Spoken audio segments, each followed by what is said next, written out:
my God. He's back. I feel like I've been DMing you, trying to get you on for like a second interview for so long. You're like a busy guy, Shekeb. I mean, I pretend to be busy, but I'm not really that busy at all. All right, look, everybody knows you. Shekeb from I Love a Mama's Boy. Obviously, we're season 2. In fact, you guys were such a huge fucking hit that they ordered. I don't think I have ever seen TLC confirm a third season as fast as they did after season 2 of I Love a Mama's Boy. Like, did you... Okay, break this down for us. Because, like, first season, you guys were, like, a hit, I guess, right? Obviously, because they did season 2. Mm-hmm. Ish, right? But when did you know in season 2 that this was, like, fire? I mean, you guys were getting 1 million viewers or more. I wish those 1 million viewers equated to $1 million, but, you know, it is what it is. But no, it's the experience is good. I mean, the show is a hit. I was kind of disappointed the fact that they already announced the season 3. I was kind of I'm more of a low key kind of guy. Like I wanted it to be like a shock factor, but hey, now season 3 is coming out. But I think especially with my relationship with Emily, you know, the way she even handled herself on season 2, pretty dramatic, pretty crazy. And it's with everyone, with Matt, Kim, Stephanie, Mike, and then Tracy and Brian and Thea and Thea, you know, they all brought it together. Everyone had a crazy story, and you know, I feel like, and you know, it's a well diverse cast too. So you know, diversity is key in today's society. So I like, you know, it was kind of expected in a way. So it was. Oh my God, it was phenomenal. Season 2 was so damn good. And I mean, really, you and Emily, Matt and Kim really were the runaways. I mean, to your point, everyone did have a great storyline this season. Mm-hmm. So I think that always helps. But tell me about, did you watch this season back? Because I mean, Emily went from being beloved, right? Like everybody loved her season 1 to like the comments. People were so upset about the way she treated you after the promise ring, which we'll get into all that. And then at your mom's house, when she like trashed all your mom's plants, I loved it. Did you watch this season back? I watch a season back, and the thing about me is that whenever I do anything, I try not to watch it afterwards. But sometimes with this, I have to watch because everyone's always tagging me, especially my family on TikTok. Hey, look at you, look at this, look at this. So I finally watched it again. And it's very cringed, like for me to even look back, like, oh my God, this happened. Like, you know, it's crazy, especially with Emily throwing the plants. And my mom loves to my mom's like a botanist in a way. She loves her plants. She raises her plants like as if it's their kids. So she's obsessed with plants. And the fact that Emily actually did something like that, it was a big hit. And plus, those plants were a gift, actually, from one of our aunts in Germany, believe it or not. So it was a gift. I'm like, what the hell are you doing? Oh, my God. It was, okay, there's so much to unpack. Let's first talk about the promise ring. Was that really your, like, the only thing I disagree with you, because I really love everyone on the show, but I was like, oh, Shekeb, you can't give her a promise ring. Was like, do you regret that? Yeah. I mean, it was a promise ring or a freaking ring pop. You had to pick, or we call it ring pops or blow pops. We call it little candy rings. So, you know, I think promise rings, they say it's childish, but I think it's all perspective. You know, we tend to think that, I don't know, we put a label on things. I'm like, you know what, why not? Let me get a promise ring for the heck of it. Because rings nowadays, golly, if you go to any jeweler, especially Persian jewelers out there nowadays, trying to rob your own people over here, they're expensive. They're freaking. You're paying like a mortgage, or like not even a mortgage. Like you're paying for like a 6-bedroom house for a ring nowadays. So I'm like, let me just get a promise ring. And plus, it's not about the ring itself. I mean, I got a ring myself. You know, I got this I actually stole this from a set, believe it or not. But anyways, I shouldn't be saying that, but it's not stolen from the props department. Okay, I like it. It really was, yeah. But it's not about the ring itself. It's more about the intention. You know, like it's all like anyone can get you a ring. Like, oh, here's a diamond ring, cool. But there's no hidden meaning about it. I mean, you know, like if I'm gonna do an actual ring, I want it to be actually very, very meaningful. So I was like, let me start small. You always gotta start small. People are like going big on an engagement. Like, why? Take your time. Take your time. Oh my God. How much backlash did you get for that though? Because I mean, Shekeb, how old are you? Are you even 30 yet? No, I'm 30. You're 30. I'm 30. Yeah. Okay. I'm 31, but you know, yeah. Basically 30. But I mean, did you get a ton of heat for that? I got a lot of heat for that, but also I got a lot of strange requests, as in like there's some funny people out there. I mean, I love the people. The beautiful thing about this show is that it connected me with people from all over the world and all different personalities. So there's some people out there, like I'll never forget this, and I'm gonna say it the way it is. There's this strange individual that actually got a bunch of rings and put it around his genitals and took a picture for me. He's like, "Hey, come get this ring." I'm like, "Whoa, I'm not getting that ring." Like, I'm like, "Buddy, you better hide that thing." Like, what the fuck? So wait, do you have more women or men sliding into your DMs? Honestly, it's a mixture of both. If it's women, they're pretty much angry at me. They hate me. They think I'm an abusive man. Like, "Oh, shame on you. You're mentally abusing your girlfriend." I'm like, cool. And then for the guys, there's some real mama's boys out there, like actual like hardcore. I thought I was bad. There's some hardcore mama's boys out there that actually reach out to me like, "Hey, listen, I love my mom too. I really relate to the show." There's guys like crying about certain things because apparently some of the things in the show triggers some people. Yeah, it's crazy. Like what's an example that someone wrote to you that they were really triggered by? That's fascinating. See, I don't think about that.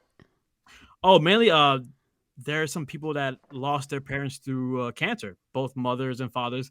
And then some of the guys were like, or some of the people who actually messaged me and commented me like, "You're lucky to still even have your parents." It's a sensitive thing. Like some people lost their parents through breast cancer. Some people lost their parents in accidents. And I mean, I'll never forget this. Some lady, I forgot her name. I wanted to shout her out so bad. Darn it, what was her name? She lives in California. Well, maybe she might be seeing this, but she told me that the fact that she lost her parents. The fact that I'm actually spending my time with my mother, especially with the show. The show brought us more together. Like it brought us more closer than ever before. Like the fact that we're doing a show together. I mean, I'm honored. I'm truly like happy about it. Like I can actually look like my kids' will actually be able to see this one day. And people will say, "Oh, you should be embarrassed." I'm like, I have none to be embarrassed about. I'm doing something with my mother. Like there's far worse things out there. This is something I love to do with my family and all that. And I'm not shy around the public eye. Like I'm more of a social guy anyway. I'm very, very sociable. I'm a troll. I used to be one of those guys that had fake accounts and just really back in the day when I was in high school, like, you suck, you are lame, like stuff like that.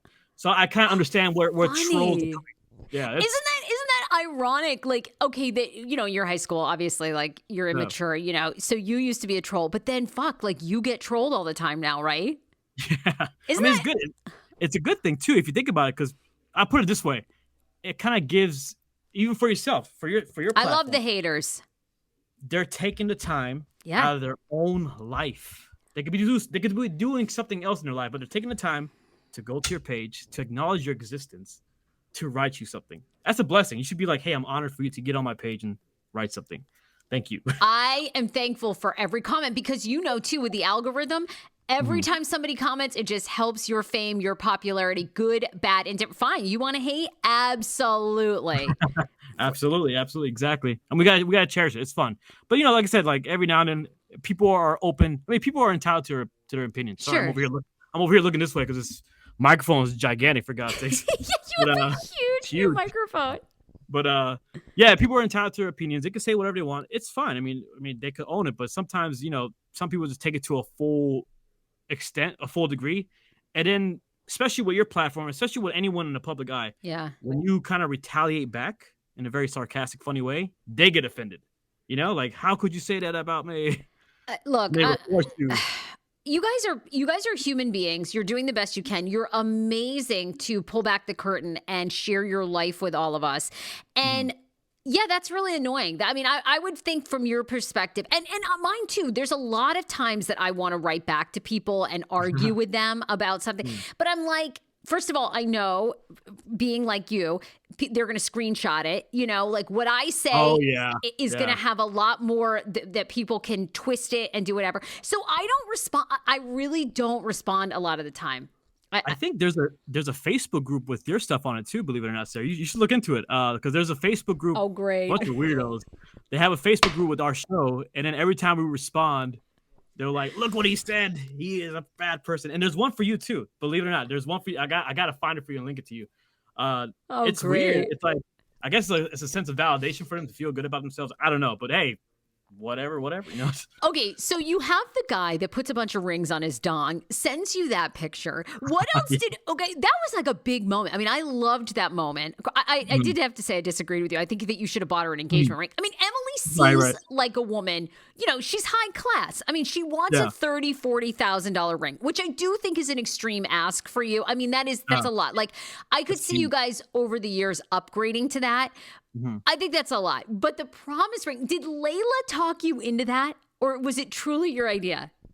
I came up with the idea. My mom was like, back me up 100%. Like, she actually took that idea, pumped steroids into it. Like, hey, we're going to do this. We're not going to, there's no other option. Promise ring it is. We're not going above anymore. We're going to just stick to the promise ring. Like, she made it sure it's going to be only a promise ring. Nothing more than that. Oh my God. So I'm like, all right, cool. When Layla talked you down to like $700, I was like, no, this is a train wreck. No. I'm not gonna lie, I was kind of happy. I'm like, yeah, keep on talking down. I'm trying to save my wallet over here. Hold on. Did you have an idea how Emily was going to react, though? Did you really think, knowing Emily, did you really think she was going to be happy about that? Honestly, a part of me was going to be like, you know what? Maybe she's going to see the intention behind it. Maybe, I set up a whole little picnic garden table for her and all that. Even though it was freaking like 96 degrees that day, burning hot. But, I thought she would look at me as like, oh, this guy's actually trying. This guy is actually going out his way, set up this beautiful little picnic table and all that. And, maybe she'll look past the ring. But I guess not. I don't know. Emily loves to watch a lot of like Korean drama. So I guess she gets her influence from all these little high flash soap operas and all that. I don't know. But Shekeb, before we go any further, I know people do want answers for two things. One, they want to know if you guys are coming back for season 3, and they want to know if you and Emily are currently together. So tell us what you can tell us. Okay.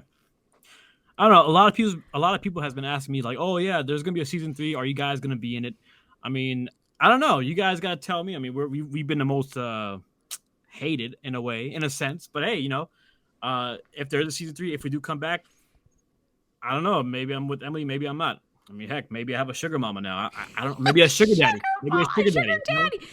Wouldn't that be great if you showed up with the guy who sent you the picture of him with all the promise rings on his dong, and that was your new partner? That'd be epic. Look, I never realized how big promise rings were. I'll say this.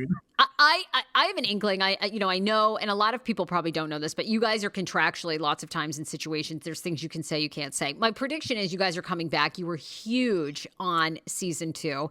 I think it's going to be so good. I think we're going to see Emily again versus, Kimberly Cobb was on, who was with Matt. I mean, they're done, right? So maybe Matt and Kelly are coming back, but we know that Kim is definitely not coming back, at least in a capacity that she's with Matt, Yeah, they have very heated. Very heated. So, okay, what did we not see on that scene, though, of the promise ring? Because that was I thought that was such great reality TV. She was obviously furious. She throws the ring. What did we not see? What you not? So everyone has seen the promise ring thing, but the thing is, that day, Emily got pretty. How should I say this? Might get in trouble for it, but actually, I won't get in trouble for this. This is actual fact. She got drunk. All right, so they had to drive her home. She was pissed off. She was drunk. I guess she drank too much of that wine I got her, but she was not functioning. And matter of fact, if you could see in the interview when she was having her in-person interview while we were like in that moment, she was kind of slurring her speech slightly. So she was like caught up in the moment, like, whoa, hold on now. I think I do remember that. Yeah. She was so drunk from that scene. I think that's hysterical.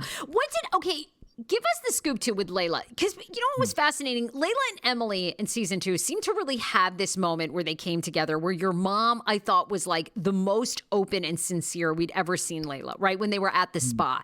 And I thought, this seems like they do kind of get along. I mean, do they get along? Did they get along, at times? Or was that like the first time they'd ever really had like that heart-to-heart moment? That was like the first time I actually had that kind of heart-to-heart moment. There'll be times where they have like little subtle kindness, but it won't last. But like I said, with my entire family, like my dad, my brother, cousins, all that, they're really cool with her. And like I said, she'll have these cool moments with my mom as well, but it'll be just quick quick and gone. So that whole spa thing was like the longest they ever had a moment together to actually just talk it out respectfully, no yelling and all that crazy stuff. So, okay, what was your mom's after season 2 wrapped? I mean, what was your mom's feeling on Emily? Oof. I think my mom wanted to slap her. She was kind of fierce about it. 'Cause I think she was mainly like, "Oh my God, you're gonna let this kind of woman like you, like this, reject you on TV?" I'm like, "What do I do? I don't know." Like, but yeah, she was pretty fierce about it. Like, and to this day, she has, I want to say she has PTSD in a way. Really? Kind of pissed off the fact that she behaved that way, the way Emily behaved. But yeah, I mean, hey, like I said, I'm a big believer on time. You know, time heals everything. All right. So who knows? So, okay, the status of you and Emily's relationship aside, have your mom and Emily had a conversation recently or since the end of, like, even since the end of season 2 aired? Have they spoken? Yeah, I think my mom was trying to FaceTime her, believe it or not. I gave my mom Emily's number to FaceTime her, so, you know, just see how she's doing and all that. Wow. And she just reject. I'm like, damn, all right. Oh, really? Emily doesn't want to speak to Layla. Pretty much, yeah. I guess she needed her own little times just to like soak in what happened. Wow. Yeah, it's yeah. You got a lot to balance here. That's intense.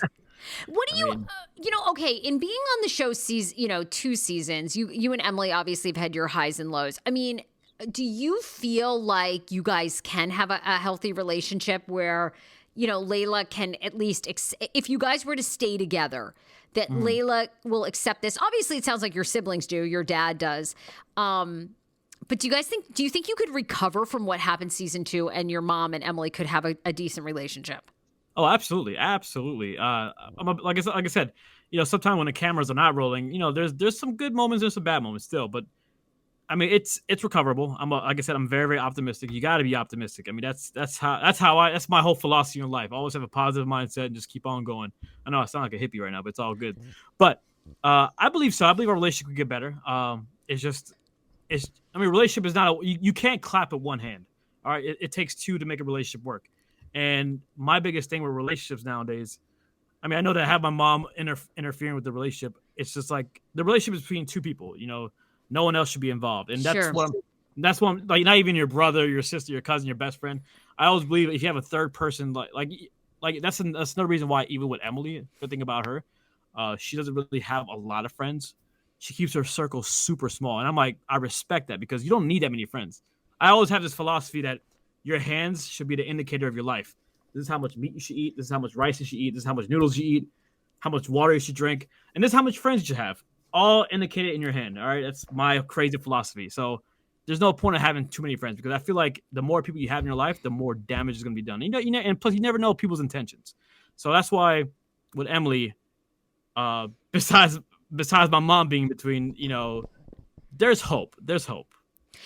The other fascinating thing about this season is it seems like Emily and Layla did completely audience role reversals, meaning like the first season, right? And I asked you guys about this because this was like a big thing. Like people really came for Layla that she was racist against Emily, you know, which you obviously said not true, you know, that, you know, your mom and I feel like a lot of that has died down and now people are actually fans of Layla. So yeah, I saw that Team Layla. I'm like, where were you before Team Layla? Get your ass out of here. But how did your mom receive that? I mean, because the first season she was really disliked, and then now it seems like she's really liked. So, how's Layla taking that? My mom's pretty. See, my mom pretty much stays away from social media. She was never a fan of social media to begin with, because she knows that people could say whatever they want, but in person, you gotta be very ballsy to say something like that in person. But you know, she's happy about it. I mean, I told her like, hey, look, mom, people are actually liking you. America likes you. It's like, okay, I don't give a damn. She doesn't really care. Don't give a damn. I mean, every now and then when she'll go somewhere, there'll be some people she'll meet, and then people will be afraid to approach her. My mom's like, don't be scared. You can hug me. You know, I'm not crazy. Relax. And my mom will actually tell me, I'm a really nice person if you get to know me. I'm not a bad person. And then, like, my mom had a moment where she met someone in the grocery store, and she was saying that this woman was, like, following her, like, looking at her like this, like, I'm sorry, but are you Layla from TLC? Are you Shekeb's mom? She's like, yes. You want a hug? And it's like, oh my God, you're so nice. I'm, yeah, I'm nice. Like, it's you know, like I said, my mom doesn't really care if she's bad or good on TV. The fact that she does naturally has a good heart. My mom actually is a very, very down to earth person. And the fact that people would even call her racist to begin with, those are the kind of people that actually have some hidden racism in them. Like, there's nothing wrong with someone. There's nothing wrong with keeping something in your culture. It doesn't have to do with race at all. My mom doesn't hate Emily because she's Korean. My mom my mom disliked Emily mainly because of her ways, not her values. Not her culture, not her ethnicity. Yeah. Yeah, exactly. Like, and plus, like I said, it's like, it's so absurd. We live in this stupid society where it's like cancel culture. You're racist. Like, everyone's so quick to pull the gun. Like look at yourself before you say anything. I even told the whole world, like, we're Afghans. All right, I have problems checking in at TSA. I'm the racist one. Get your ass out of here. No, I think, look, Shekeb, you're not alone. A lot of people feel that way, the way that you're feeling. A lot of people are changing their tune because we see it happen all the time where these people call for someone to be canceled and then lo and behold, like all these racist tweets that they wrote when they were like 17 show up. You know, it's like, people in glass homes shouldn't throw stones. I mean, you know, we see it now all the time. I think it's great because it's funny to me. And I think it also shows how fickle the audience is. It's like the first season, they were so anti-Layla. And then now you see the Layla love. It's like, oh my God, people, it's so all over the place. But how is it for Emily? Okay, going through it psychologically, because Emily had the reverse, right? Like, before you and I started the interview, you were basically saying like Emily was beloved. People were like, oh my God, break up with Shekeb. I know. Then it went to like, basically, you're spoiled, you're entitled, you're awful. I mean, you're putting women back 100 years. Yeah. How was that?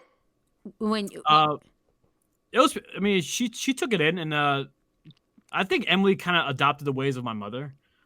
She doesn't really care as much what people say. Like, in a way, I remember when we first shot the fact that like women shouldn't work, and after we got done recording, she was like, I know people are gonna react to it, but I don't care. I'm like, damn, you're very ballsy to even say that. I know, yeah, she did. That was like a crazy line where Emily was like, I don't want to work. I want to stay home. I want to have kids. I'm like, girl, good for you. You should say whatever you want, but people are going to lose their shit over that. I know. And there's some women that actually reached out to Emily, from what I remember, that actually agreed to that. There's some women out there that want to be stay-at-home moms. And there's nothing wrong with that. There's nothing wrong with women not working at all. I mean, you could choose whatever life you want to live in the end of the day. I mean, if you don't want to work, you want a sugar daddy, do you. As long as you're not hurting anyone, you're good. Absolutely. Okay, from season 2, what would you love to have a do-over on? Season 2, a do-over.